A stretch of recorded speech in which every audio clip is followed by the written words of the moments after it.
ladies and gentlemen, welcome to Doha, the state of Qatar. We have just landed at Hamad International Airport, the five-star gateway to Qatar, the Gulf, and the rest of the world. The local time is 11 in the evening and the outside temperature is 15 degrees Celsius. Well, actually, the local time is actually 8 in the evening here in Doha. Greetings. Peter Greenberg here with our global travel update for the last Friday of January 2026. So much stuff to talk about even before we get to your comments. So let's get to it. This is the week that the National Transportation Safety Board made their official comments on what really happened a year ago yesterday at Reagan Airport in Washington, the collision between the American Eagle jet and the Army helicopter. No big surprises there. We already knew in the investigation what they discovered. They discovered about 4 or 5 separate things, each one of which was avoidable and preventable. And what makes it even worse, the FAA knew about it for years and did nothing to change it. In fact, they ignored it. But let's go back and talk about what really happened. First of all, the helicopter was traveling on a flight path they never should have been in, that the FAA was warned about for years and ignored and let the military do the shortcuts over the airport. Number two, even if he was flying in that flight path, he was not at the right altitude and he wasn't transponding with a specifically sophisticated transponding device, which would give controllers its exact altitude, speed, and direction. That's number one. They only sort of knew where he was generally. Second of all, there was only one controller on duty that night who was already working 4 hours of overtime. There should have been 2. He was multitasking both commercial and military aircraft. Not a good idea. Number 3, when the controller saw that there was traffic in the area, he called out that traffic to the military helicopter and told them where to look. The military aircraft acknowledged they saw the traffic. Guess what? They were wearing night vision goggles. They were on a training mission. They saw the wrong aircraft. And we all know what happened next. All of these things were avoidable. All of these things were preventable. And it was the first time in a long time where I saw the NTSB get visibly angry at the FAA during their hearings. I mean, it was really embarrassing and sad. So here we are they haven't issued their final report. They just issued their voting findings. And now they're going to issue the final report in a couple of weeks. But remember, what does the NTSB do? How are they set up? These guys are the real heroes. They're the ones doing all the investigating work in the most adverse conditions.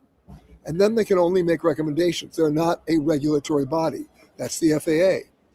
And time again, when the FAA is confronted with a problem and a solution, and you can implement the solution, what does the FAA do?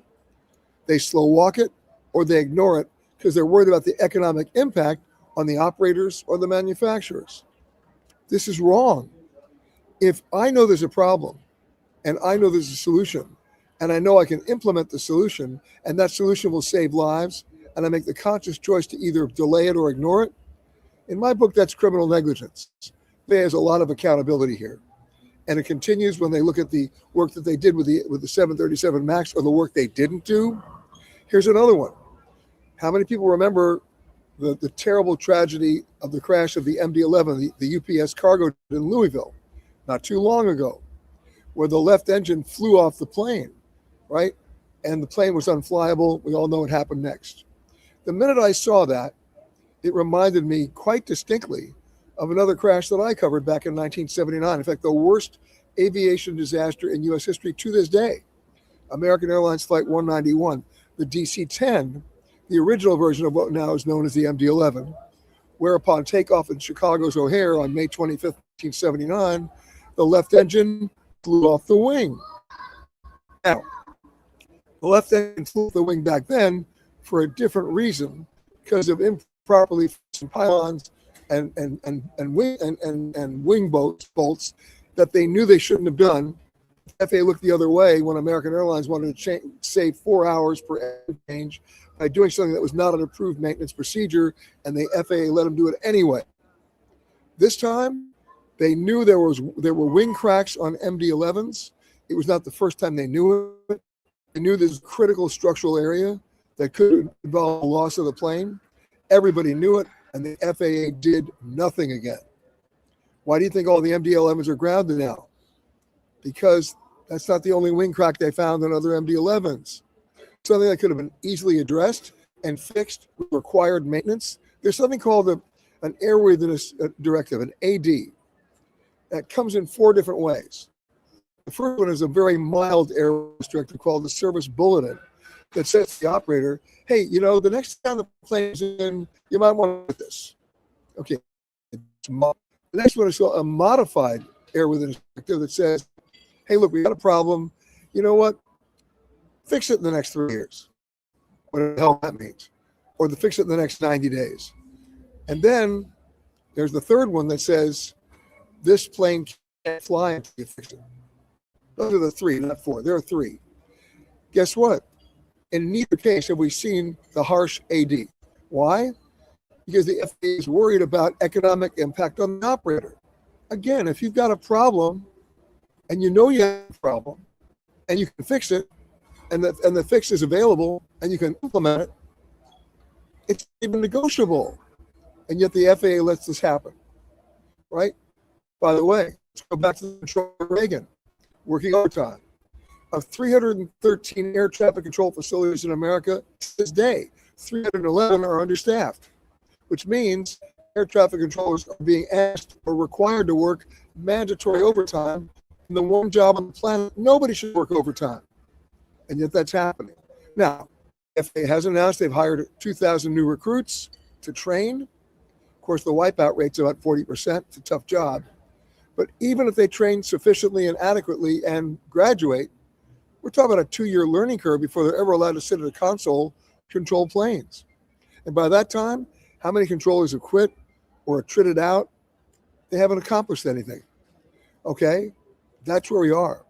So between what we just saw on the Reagan investigation, right, from a year ago, or the continuing investigation into the MD-11 and the wing cracks, the fatigue cracks, the FAA behavior seems to be the same. Do you know there's a bill right now that's being introduced in Congress to make it basically prohibit the Army or any military aircraft from overflying Reagan Airport because the actual ground space and airspace above it is so narrow, right? It's quite restricted. So everybody's lobbying against it. Why? Economic impact. This is crazy. It's a no-brainer. There should never be allowed that military aircraft to crisscross the runways at Reagan. It's just not good. And by the way, when they did the investigation following that collision last year, guess what they found? Over 10,000, did you hear me? 10,000 incidents of near misses between military aircraft and commercial aircraft over the last 10 or 15 years at Reagan that went reported but ignored. Guess who? FAA. Sorry, guys, you have work to do, not to mention some explaining to do, and it should start right now. All right, moving on to that, lots of other stuff to talk about. Hey, first week of assigned seating in Southwest. Are you excited? No more lining up like a second drill in groups A, B, and C. Well, it's about generating revenue if you want the truth. As Southwest Airlines reconfigures to accomplish this, of course, they put in premium seating in the front, which they're selling it at a premium, and then, of course, scrunching the people in the back, if that was possible. Apparently it is because they're doing it. Let me know if you're flying Southwest, how you are either appreciating or not appreciating the new assigned seating, the boarding process, and your leg space. Okay? They already got rid of the free check bags. Now you're paying for everything, including, by the way, determining that a middle seat towards the front of the plane is a premium seat. Give me a break. Okay. Now, I got more good news, but I have to qualify it by saying, not for us, but if you happen to be flying out of Heathrow in London, then it is. They just finished a $1 billion tech makeover at London's Heathrow Airport, and included with that, the installation and the operation of brand new sophisticated CT scanning machines, which means, and by the way, that technology has been available for over 2 years. They got rid of the liquids rule. Now you can bring all your liquids on the plane. They got rid of the ban, the 311 limits that we have in America. Nope. In London now, you can bring your lotions, your potions, your diet sodas, right? Not bad. And up to 2 liters per passenger. So that's effective immediately. So how are the Brits able to do it faster than we did? Goes back to federal government stuff. Under federal procurement rules, if you want to install new equipment, you got to do an RFP. Then there's comment. Then they vote on the budget. Then they got to go get the money. Then they got to order it. By the time they get ordering it, by the time it gets built and then delivered and then installed and the agents trained on how to use it, it's already old equipment. What did the UK just do? They ordered it, put it in, and they're going. They're rocking and rolling. So the Europeans have us beat. But if you happen to be flying out of Heathrow, guess what? It's BYO. You don't have to spend money for overpriced drinks or liquids or lotions or potions, and you're off and running. Congratulations to the UK. And by the way, ask the TSA when they're putting it in. The earliest they're now saying is 2028. That's, of course, if the budget's approved, the RFP happens, they have a big committee meeting. Who knows what goes on in that committee meeting? And then they got to train the agents. It's stupid. All right. Now, we got more stuff to talk about. You want some fun? Want to have some fun? Okay. I always believe, you've heard me say it before, there are 2 kinds of airline bags, carry-on and lost. I'm going to add a 3rd category to that. Displayed. That's right. Imagine this video taken by the passenger himself. He arrives at the airport, goes down to baggage claim, and is waiting for his bag. Oh, it comes out all right. Piece by piece. Anthony, roll the video.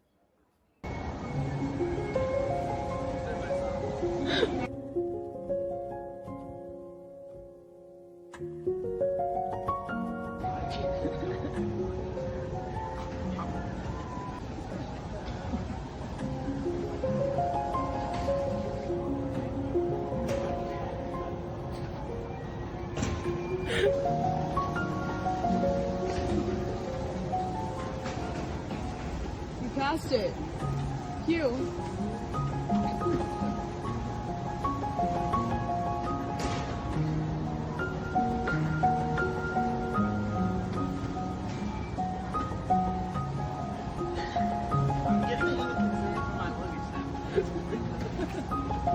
Something's got horribly wrong. Look, it's stopped. It's stopped.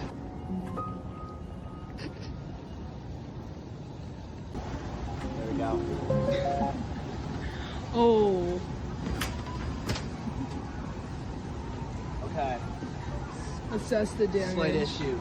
Missing all socks and underwear. No. Yeah. File that claim. File that claim.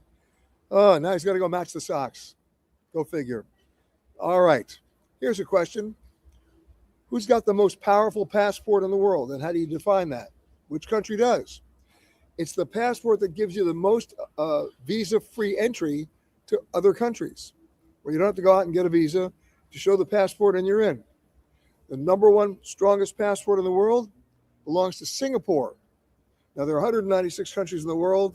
A Singaporean passport gets you visa-free entry into 192 of them, followed by Japan and South Korea at 188. All right, having said that, who's got the weakest passport? No surprises here. Afghanistan. If you're holding an Afghanistan passport, you can only go visa-free into 24 other countries, and chances are those are not countries you want to go to anyway, followed by Syria and Iraq. So where does the U.S. stand in all this? Not too bad. Our passport now gives us visa-free access to 179 countries. But that number's about to drop.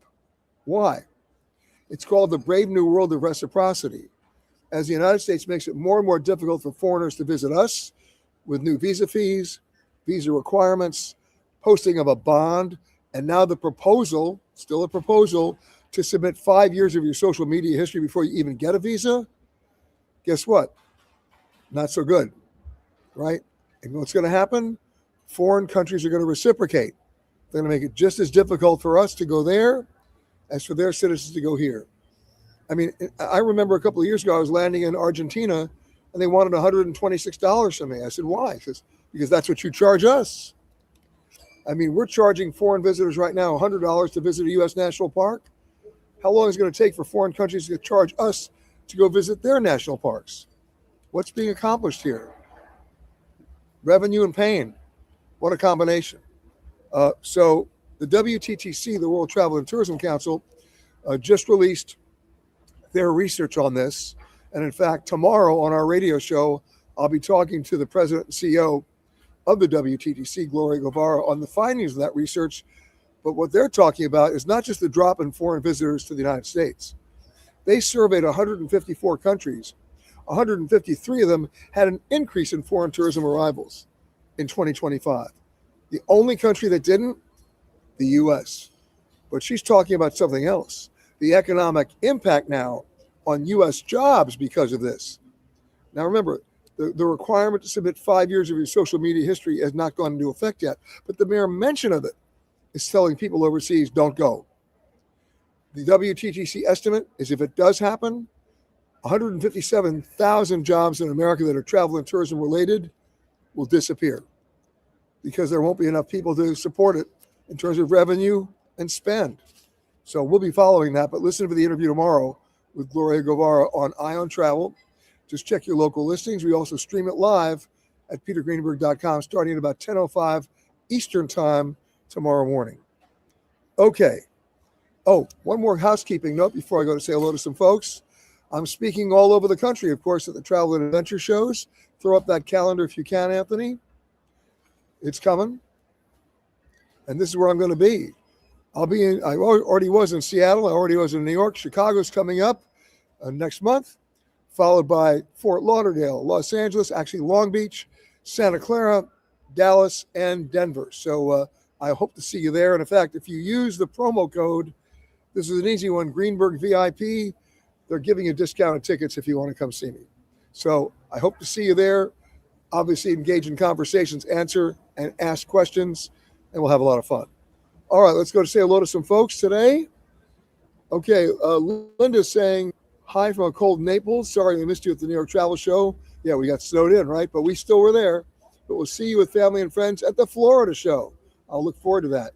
That's at the Fort Lauderdale Convention Center. Okay, Paul's saying, greetings from frozen Ashland, Virginia. I'm building an igloo in my backyard. Okay, somebody who's not building an igloo in his backyard, our friend Charlie Wyndham from Baton Rouge. He's on board. Sue's saying hi from Bellingham. On the plane to Vegas. Okay. All right. Scott saying hello again from Chicago. Denver saying hi. Jeff is saying my nonstop business class return flight from Warsaw to LAX this summer is scheduled on LOT Polish Airlines. Ever used them? Yeah, a lot. They do a great job. I really like them, and I like the Warsaw Airport too. It works. By the way, LOT is a member of the Star Alliance, so if you got United Miles, you'll get them on LOT. But no, I really do like them. They do a great job. Our good friend John Lampos, he's back in New York City, 13 degrees. You know what, John? I just left New York to come to Doha. 13 degrees is beach weather based on what it was last week. All right, Adrian saying hi from Huntington Beach, Surf City. Okay. Not far from Long Beach, where I'll be speaking in March. Okay, here's a question. What airline preferred route do you recommend from Dulles IAD to Bali? I plan on going in May of this year. Well, here's the problem. You're going to have to change planes. I'm a big fan of Singapore Airlines. In fact, what I would do, this is the way I do it. I'd fly from Dulles to JFK, fly Singapore, Frankfurt, Singapore, and then down to Bali. That's how I do it. Singapore's got that secret flight. Keep telling you, between New York and Frankfurt and vice versa. People don't know they fly it. I use them all the time. They're great. My good pal Tammy Godwin from Houston, Texas. I remember Tammy from the old Continental days before she moved over to United. Nice to see you, Tammy. We should stay in touch. Camilla's saying cheers from sunny San Diego. Here's Jim and Harriet from Richmond. They always chime in. Nice to see you guys. Lindy's saying greetings. Best time to book LAX to Japan, Christmas to New Year, high season for best deal nonstop. business class. Well, once you get into the area of business class, you're not going to get that many discounts. And if you do, it's going to be a highly restricted ticket. So my suggestion is go ahead and look on Google Flights now. Remember, if you're going to book a Japan carrier, you may not get the same refund opportunities as a U.S. carrier.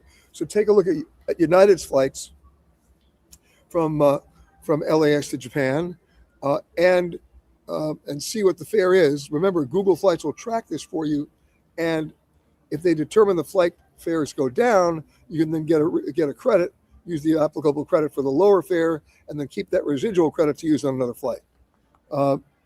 Gene saying good morning from Tulsa. All right, Evelyn saying hi from snowy Nova Scotia. We love Halifax. For those of you who've never been to Halifax, go. Great restaurants, by the way, great hotels, an amazing maritime museum, which, by the way, people forget where the Titanic was really headed. And the worst maritime explosion, I think, in history happened in Halifax, but it's so well documented there. It's an amazing exhibit. You need to go see it.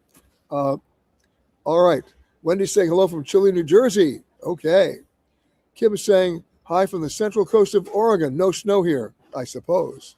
But the Pacific, still very cold. Wendy's saying, sorry, I missed you in New York at the travel show. We had a little snowstorm. We know. And, okay.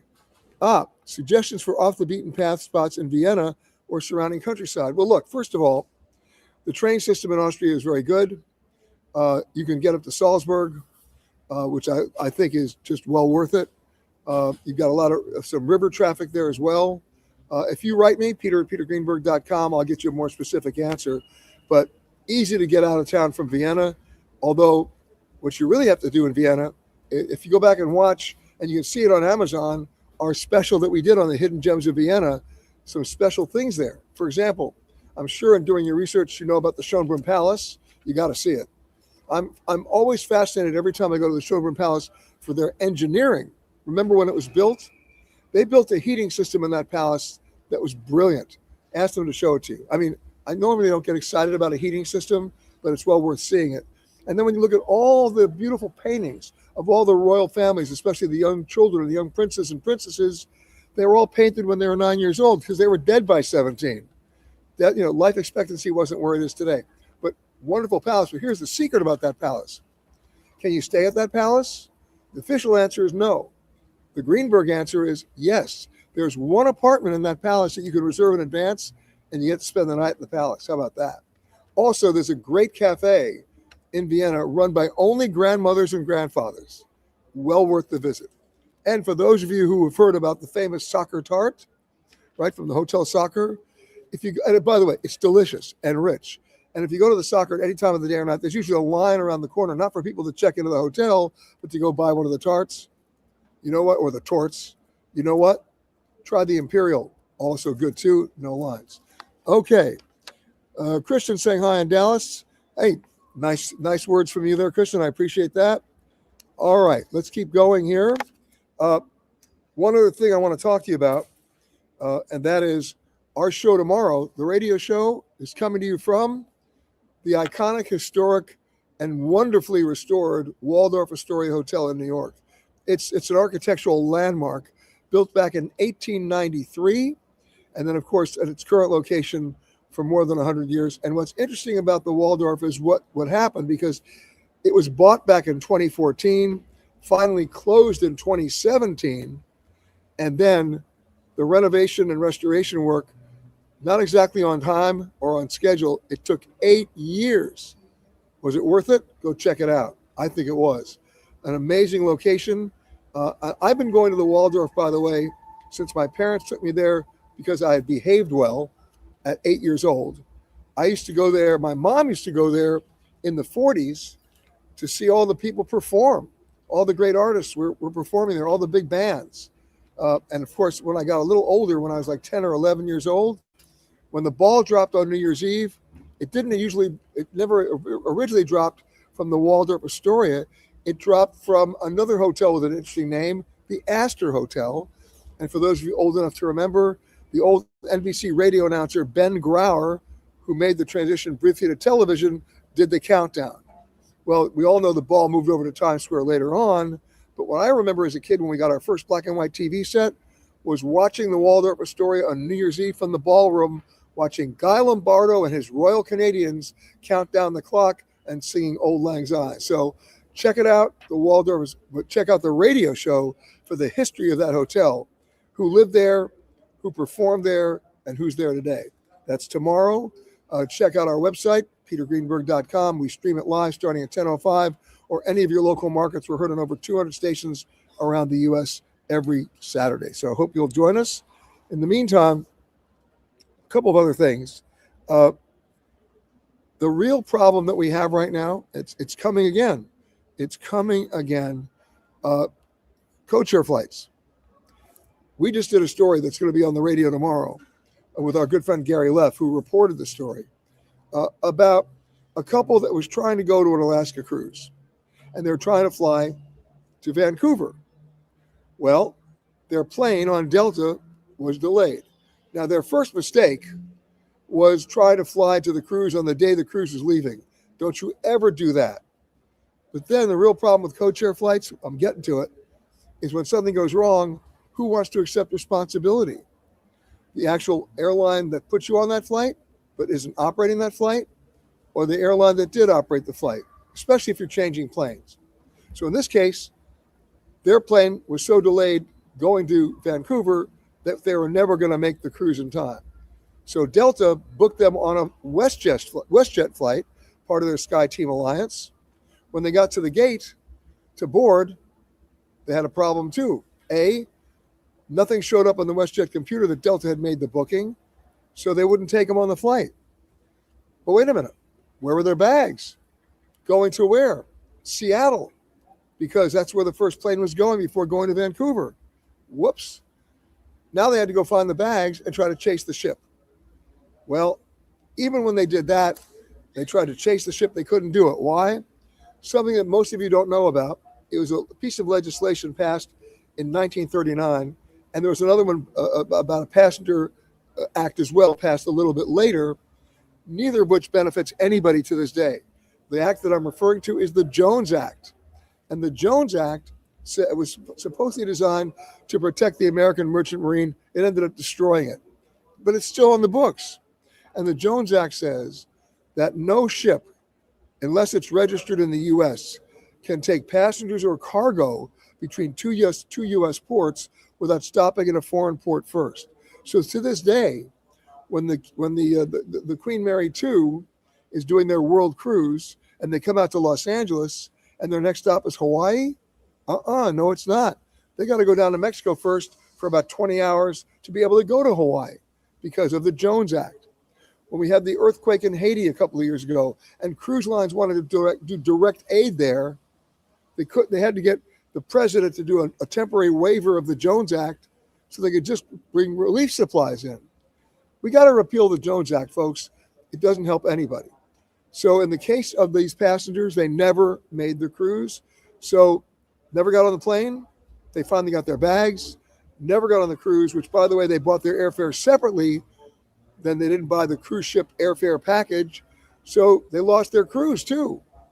And would Delta reimburse them anything? According to our report and Gary's report, no. Did WestJet help out? No. Nobody took responsibility, and they are SOL. That's an airline term. So the lessons learned here, never under any circumstances fly to join your cruise on the day the ship was leaving. I learned that lesson back in 1985. I was flying to Athens to get on a cruise ship. And what happened? Well, I was flying. I got to Athens okay, but British Airways lost my bags. My bags ended up going to Cairo. So what did British Airways do? They put it on the first flight from Cairo to Athens, which was TWA.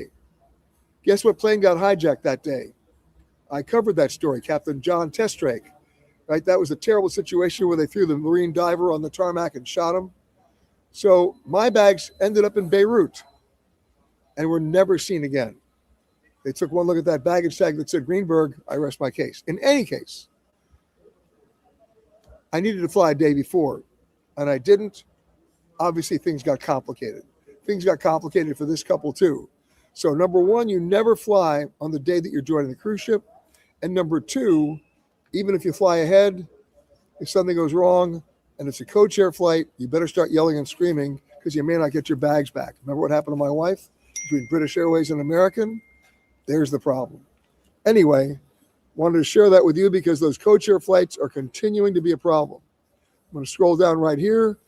Okay, someone's saying hi from Orange, California, headed to Copenhagen and Stockholm this summer. Any restaurant recommendations? I do have them. Email me, peter@petergreenberg.com. I'll get them to you. And remember, if you're going this summer to Stockholm, here's a piece of trivia that most people don't know. The country with the most number of islands, most people would say might be the Philippines. Well, they got nearly 9,000. Nope. Indonesia, they have nearly 17 or 18,000. You know the answer? Nobody ever gets it. It's Sweden. The Stockholm Archipelago, more than 24,000 islands. Now, not everybody's inhabited, but I just throw that piece of trivia at you just so you could have it. Okay. Let's see what this says yet. Oh, Scott. Yeah, it will be working, Scott. Just give it another week or two before we get to Chicago, okay?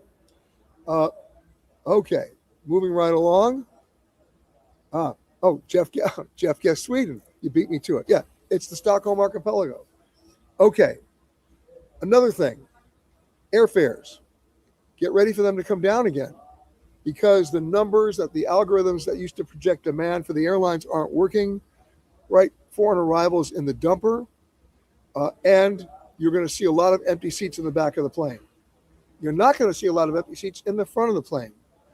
Business class and first class, where first class exists, has been selling out on U.S. airlines. Why? Because the airlines are not only selling them at a premium, but they're offering upgrades to people who aren't even in the mileage programs for as little as $26. They're underselling, even though they're their biggest, most loyal flyers. It's ridiculous, which asks the question, if everybody has status, nobody has status. News bulletin, this just in, nobody has status. But if you're looking for the back of the plane, you'll see a lot of availability between now and June 15th. World Cup notwithstanding. We'll see what happens with that. All right. In the meantime, what am I doing in Doha? I'm doing what 85% of the people do who come to Doha. They're changing planes. I'm here at one of the greatest airports in the world, Hamad International. We actually did a 1-hour special when they built this airport. It's amazing. I would come out to this airport 4 hours early just to hang out. It's that good. I don't say that about a lot of airports, as you know. But right now, I'm waiting for my midnight departure. And where am I going? I'm going first to Johannesburg. That's another 8-hour flight. And then from Johannesburg, connecting to a place that none of you have ever been to. I'll make that assumption. Lesotho, the Kingdom of Lesotho. There are two kingdoms in Africa that are real kingdoms. One is Swaziland, now known as Eswatini, and the other is Lesotho. They're both kingdoms. They both have kings. And we're actually doing one of our great 1-hour royal tour specials with the King of Lesotho. We're going for some of our preliminary advance work, but I'll be back next week to do global travel update, most likely from New York, before we turn around and come back. So I'll see you there. In the meantime, get ready, New York. Another snowstorm coming in, another cold front. So John Lample, bundle up because I saw you were back in New York. For the rest of you, I'll see you on the radio. That will be tomorrow. But before we do that, let's go to the photo of the week.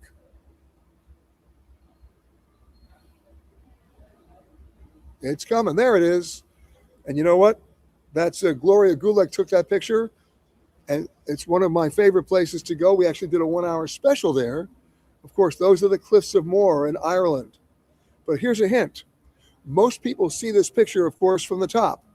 But on any given day, and Gloria might want to comment on this, we count as many as 78 55-passenger tour buses up there. It's a little bit of a zoo, right? What we did instead on our special, we went down and did the cliffs at sea level. What an amazingly different and wonderful experience, which I hope some of you will get a chance to do. But seriously, that's a great picture. How can you take a bad picture of the Cliffs of Moher? But Gloria did a good job. Thank you, Gloria, for that. And if you think you've got a photo that qualifies as the photo of the week, you know what to do. Just send it to us. Photo contest at petergreenberg.com. And if we agree, it goes right up there with Gloria's. So thank you for that picture, Gloria. Anthony, thank you for handling all the boards back in California. I'm here for another 4 hours in Qatar before leaving for Africa. I will see you guys next week back in the United States. Have a great rest of the weekend. Listen into the show tomorrow. It's a good one from the Waldorf Astoria in New York. And I'll see you next week. Global Travel Update, I believe next Thursday. I may be wrong. Either way, we'll let you know. Have a great weekend, everybody. For your safety, please remain seated with your seatbelt fastened until the aircraft has come to a complete stop and the seatbelt sign has been switched off. Before leaving the aircraft, please ensure that you have all your personal belongings with you. If you're